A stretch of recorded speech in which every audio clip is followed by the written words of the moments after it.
I was very surprised that the Breakfast Club actually had Jason Lee on to interview him and talk about all the controversy with Karen Civil, considering the fact that they ride hard for Karen Civil and Jason Lee has the strongest case against her in that she admitted to the allegations he made against her. If you didn't see the last video or you're not aware, she apparently hired an underage hacker. Well, he alleges that it was an underage hacker, but a hacker nonetheless, to take down his Instagram page, which effectively shut off his business and, according to him, cost him hundreds of thousands of dollars because his page was down for months because of the hacking. And she admitted to all of this, right? So it was surprising to me that they would want to interview this guy. It seems like they have decent relations with him and probably would not be grilling him. So why would they want to give him a platform to give the strongest proof against Karen Civil? Jason Lee came on, gave a very solid narrative, which was very damning against Karen Civil, and it was all very understandable. He seemed credible in terms of her wrongdoing. And surprisingly, though, Charlamagne pretty much gaslighted him the entire time without directly addressing the fact or acknowledging even in any kind of mediocre way that, yes, you were wronged. The entire time, they really didn't say much, just let him talk.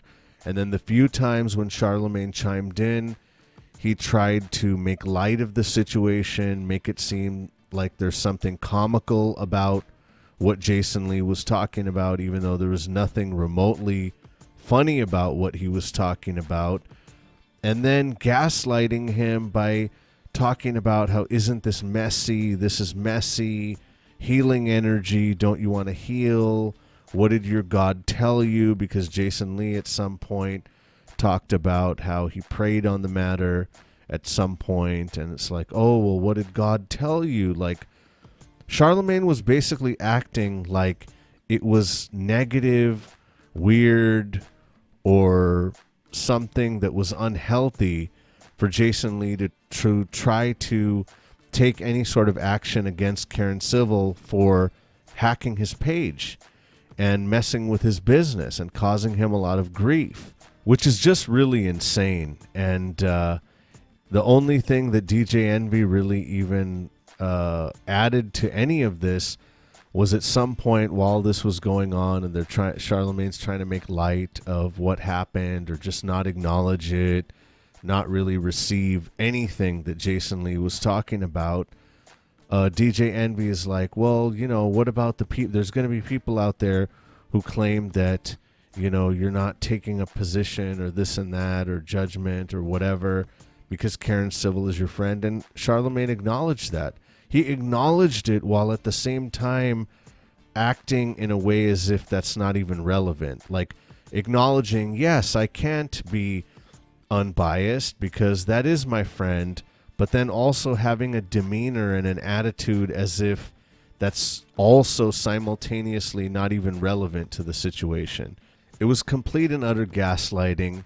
And then Charlamagne tried to even put a different kind of, like, the only positive spin he could put on it was that what she did was very gangster or something, which is ridiculous. I mean, how is it gangster to hire a kid to hack someone's page and then all the receipts are out there, you get caught, and then you admit to the fact that you hired someone to hack their page? Like, that's not gangster. Gangster would be you actually hired a legit professional that didn't rat you out and you got away with it, or you don't admit to it. Like, nothing about it was gangster. It's not gangster. It's not cool. It's not haha funny. It's not just like some random disagreement that happened.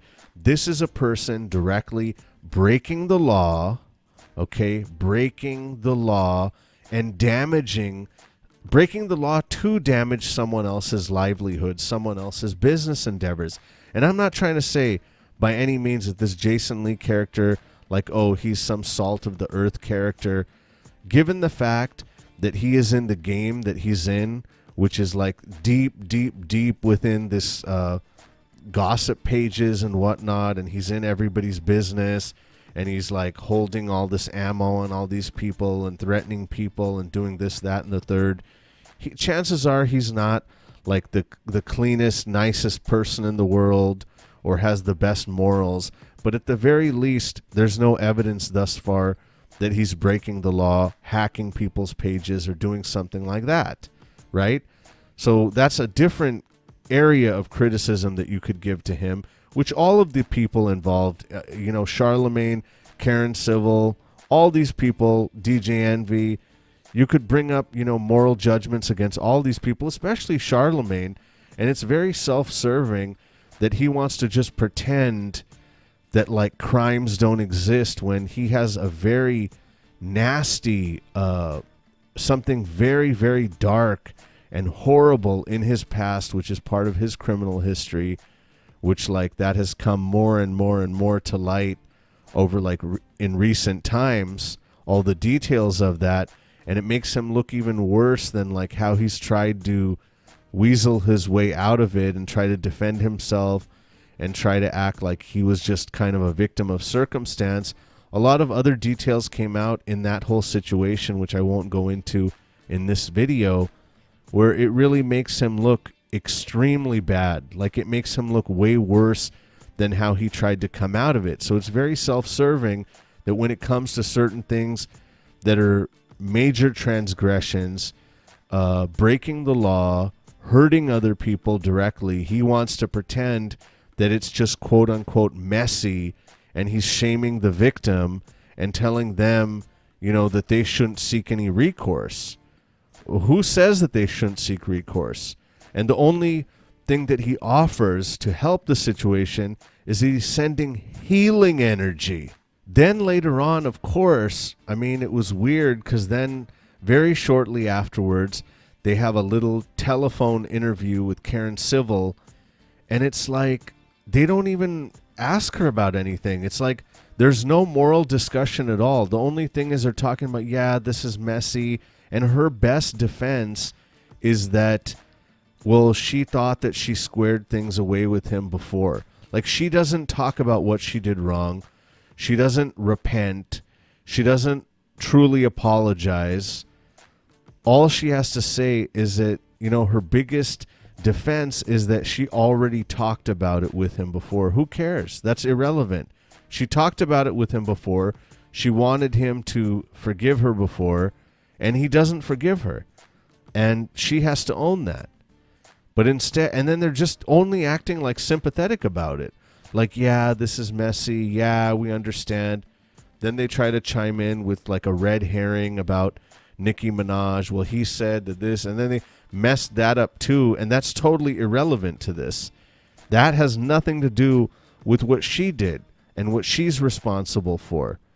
And I don't blame her in a sense for not wanting to talk about it explicitly, given the fact that she could be facing criminal charges, because Jason Lee says that he wants to press charges as well as sue and like do everything within the entire legal scope to get full recourse against her. But aside from the specifics of this, I've never seen The Breakfast Club look worse in any way, because even though they always have played their favorites and, grilled people that maybe aren't very prominent or couldn't hurt their careers, and other people, they're kissing their ass and, just totally catering to them. And it's a totally like biased, weird atmosphere where they're trying to spin narratives and do all this weird stuff. It's like this is the clearest case of them just showing and proving what a bogus show that they have, and how vapid these people are, and just how much of opportunists these people are. That's all that there is. There's no integrity.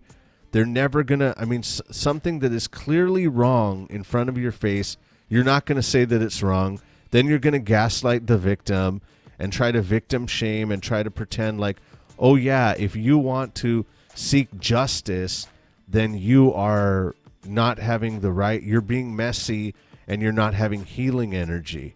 So that means that anyone out there, if somebody wrongs you, somebody commits any criminal acts against you, you should never seek justice. You should only try to make things as unmessy as possible and just, indulge in this bogus, this made up healing energy type of thing. It's absolutely ridiculous. And honestly, I didn't even think that I would be watching another Breakfast Club anything anytime soon. But when the Jason Lee thing popped up, I was like, of course I've got to see this. This is must see. And for a minute, I was very surprised. And I was like, wow, I guess the Breakfast Club, they're going to own their mistake. Maybe they reconsidered and realized that it just made them look terrible to gloss over this. So they're going to give this guy a chance to say his piece. And, what are they possibly going to say in the face of that? And it's a relatively, it's a decent length interview. But then you watch it, and it's the same weirdness as their original 9-minute segment on this, where it's they're acting more neutral than you've ever seen them before, detached. But it's not because they're just trying to be neutral and fair to all the parties. It's because they're favoring Karen Civil in this. So they're just not going to say anything, and the only thing they're going to do is try to laugh about it and act like it's some kind of a joke, and then try to gaslight the victim and victim shame. And basically, the victim who wants justice, they're going to say, well, you're being messy, and I just want healing energy. Healing energy is going to save everything. She took down your business, cost you hundreds of thousands of dollars, and totally messed with you. Well, just have healing energy. Is healing energy going to reimburse him of the money that he lost or his peace of mind? How does the healing energy factor?